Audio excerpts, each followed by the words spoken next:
नमस्कार मित्रांनो, या व्हिडिओमध्ये आपण बीएमएस च्या शेवटचा राऊंडचा कट ऑफ बघतोय। अर्थात आपल्याला कॅटेगरीनुसार 2024 मध्ये बीएमएस ची शेवटची ऍडमिशन किती स्कोरला झाली हे बघायचंय। पण यासाठी आपल्याला सुरुवातीला तर सीईटी सेलला जे शेवटच्या राऊंडचं शेड्यूल आलेलं होतं तर ते एकदा चेक करावं लागणार। बघा, शेड्यूल होतं 10 जानेवारी 2025 चं आणि ही जी नोटीस आहे तर ही नोटीस नंबर आहे 35। म्हणजे या अगोदरच्या ज्या काय नोटीस आहे त्या एमबीबीएसच्या असतील, बीडीएसच्या असतील, बीएमएसच्या असतील, या सगळ्या कोर्सेसच्या नोटीस। पण ही शेवटची नोटीस की जी 2024च्या काउन्सिलिंग मध्ये सीईटी सेलनं पब्लिश केलेली होती। आता या नोटीस मध्ये ऍक्टिव्हिटी नेमक्या काय दिलेल्या दिसतात तर ते सुरुवातीला चेक करूया आपण। बघा, सिलेक्शन लिस्ट जी आहे तर ती ऑनलाईन स्टे वॅकन्सी राऊंडची 10 तारखेलाच लागणार होती आणि या लिस्ट बद्दलच आपण चर्चा करतोय। आता या लिस्ट मध्ये जे कॉलेजेस आलेले आहेत त्यामध्ये काही बीएमएस कॉलेजेस आहेत, काही बीएचएमएस कॉलेजेस आहेत।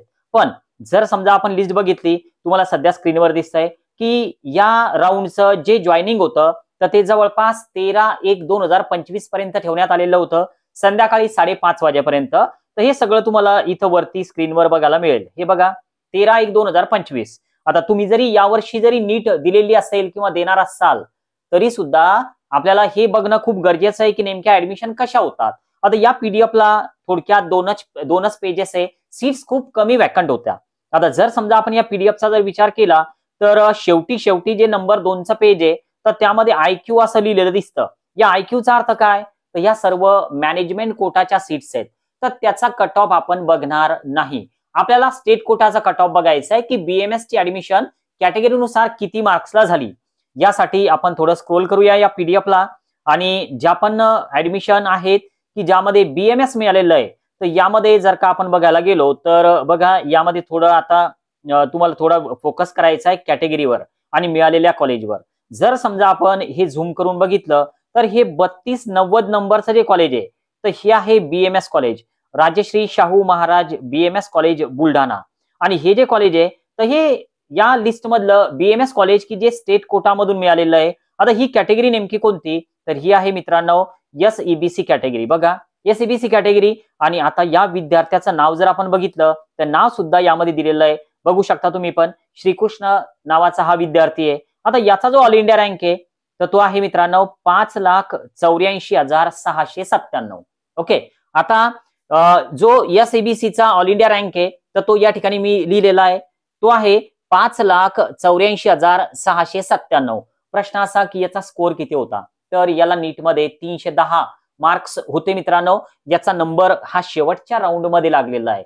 लक्षात घ्या, शेवटचा राऊंडचा एक नियम होता, तुम्ही कोणत्याही कॉलेजला ऍडमिशन घेतलेली नसायला पाहिजे होती, सोबतच तुम्हाला आतापर्यंत कॉलेज मिळालेलं नसायला पाहिजे होतं। रिस्क होती, रिस्क अशी की तुम्हाला शेवटपर्यंत जर थांबायचं काम पडलं, कॉलेज जर मिळालं नसतं तर रिपीट करावं लागलं असतं। याला मिळालं 310 मार्क्स असताना, पण मिळालं नसतं तर रिपीट करावं लागलं असतं। बघूया परत की नेमकं अजून राजश्री शाहू महाराज मध्ये दुसरा विद्यार्थी कोणता आहे तर बघा, 3290 नंबरच हे कॉलेज वरती परत आपल्याला दिसतंय। ठीक आहे, तेच कॉलेज आहे राजश्री शाहू महाराज आयुर्वेदिक कॉलेज बुलढाण्याचं। आणि आता ही जी कॅटेगरी आहे तर आपल्याला दिसते ही कॅटेगरी आहे व्हीजे। ठीक आहे, व्हीजे मध्ये असलेला हा विद्यार्थी आहे। तर या विद्यार्थ्याचं नाव सुद्धा आपल्याला स्क्रीनवर दिसतंय। यामध्ये वेदांती अनिल उमाटे नावाची ही विद्यार्थिनी आहे, फिमेल कॅन्डिडेट आहे आणि हिचा जो ऑल इंडिया रँक आहे आपल्याकडं तर तो आपल्याला दिलेला दिसतो 5,82,140। बघा, 5,82,140 एवढा ऑल इंडिया रँक आहे। बघूया, हा ऑल इंडिया रँक आहे व्हीजे एचा। तर या विद्यार्थिनीला जवळपास 311 मार्क्स होते, याला 310 होते, या विद्यार्थिनीला 311 मार्क्स होते। ऑल इंडिया रँक मध्ये डिफरन्स झालेला आहे बघा।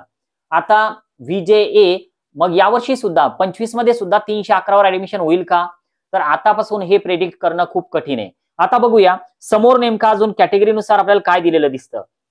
जर समजा आपण राजश्री शाहू महाराजचा अजून वरचा जर नंबर बघितला तर यामध्ये जी कॅटेगरी आहे तर ती ओपन आहे। बघा, सॉरी, एससी कॅटेगरीचा विद्यार्थी आहे। बघा, हा एससी कॅटेगरीवाला। आता या एससी कॅटेगरी फिमेल कॅन्डिडेट आहे आणि निशा नावाची ही विद्यार्थी आहे, निशा सावरकर नावाची। आणि हिचा ऑल इंडिया रँक आहे मित्रांनो 5,44,568। बघा, हा ऑल इंडिया रँक आहे। जर याचा जर आपण विचार केला एससी वाल्याचा तर या विद्यार्थिनीला जवळपास 326 एवढे मार्क्स आहे। त्यामुळं हिचा नंबर शेवटच्या राऊंडमध्ये या कॉलेजला लागला. अर्थात चॉईस टाकणं गरजेचं होतं. आता एखाद्या विद्यार्थ्याला 341 मार्क्स असतील एससी वाल्याला, त्यांना अगोदर जर का एखादं बीएचएमएस कॉलेज जॉईन करून ठेवलेलं असेल तर त्याचा हा चान्स गेला. पण त्याच्या मनात जर असं असतं की नाही आपण रिपीट करू पण बीएचएमएस नाही घ्यायचं, तर त्याला सुद्धा एखाद्या वेळेस हा चान्स मिळाला असता. ओके, पण रिपीटचा ऑप्शन ठेवून आता बघूया अजून समोरचा नेमका कोणता विद्यार्थी आपल्याला दिसतोय. तर हा आहे मित्रांनो ओपनचा, कॉलेजचं नाव तेच आहे परत राजश्री शाहू महाराज, आणि ओपनचा विद्यार्थी दिसतोय आपल्याला. इकडे ओपन आहे बघा, हे ओपनचे विद्यार्थी आहे की ज्यामध्ये हे एससीच्या वरचा हा विद्यार्थी ओपन, आणि या ओपनच्या विद्यार्थ्याचं नेमकं नाव काय दिलेलं, मेल कॅन्डिडेट आहे हा. आणि ओम नावाचा हा विद्यार्थी मित्रांनो, याचा जो ऑल इंडिया रँक आहे तर तो आहे 5,43,481. ओपनचा विद्यार्थी 5,43,481, याचा जो स्कोअर आहे तर तो आहे 326 मार्क्स. थोडक्यात हे दोन्ही विद्यार्थी जवळपास सारख्याच मार्क्स वाले. ऑल इंडिया रँक मध्ये जरी फरक असला तरी स्कोअर जो आहे तर तो जवळपास सारखाच येतोय. आता यानंतर जर समजा आपण याच पीडीएफला अजून काही विद्यार्थी जर का शोधले, ओपनचा विद्यार्थी सोडून जर आपण वरती बघितला तर हा मित्रांनो NTB चा विद्यार्थी आहे. आता NTB च्या विद्यार्थ्याला मेल कॅन्डिडेट हा अमोल नावाचा विद्यार्थी आहे आणि याचा ऑल इंडिया रँक आहे 5,41,680, आणि या विद्यार्थ्याला जो स्कोअर आहे तर तो आहे 325. आता ओबीसीच्या सीट्स वॅकंट नव्हत्या शेवटच्या राऊंडला, एसटीची सुद्धा सीट वॅकंट नव्हती, NTC नव्हती, NTD नव्हती, तर त्यामुळे या पीडीएफ मध्ये इतर कॅटेगरीचे ऑल इंडिया रँक आलेले नाहीत.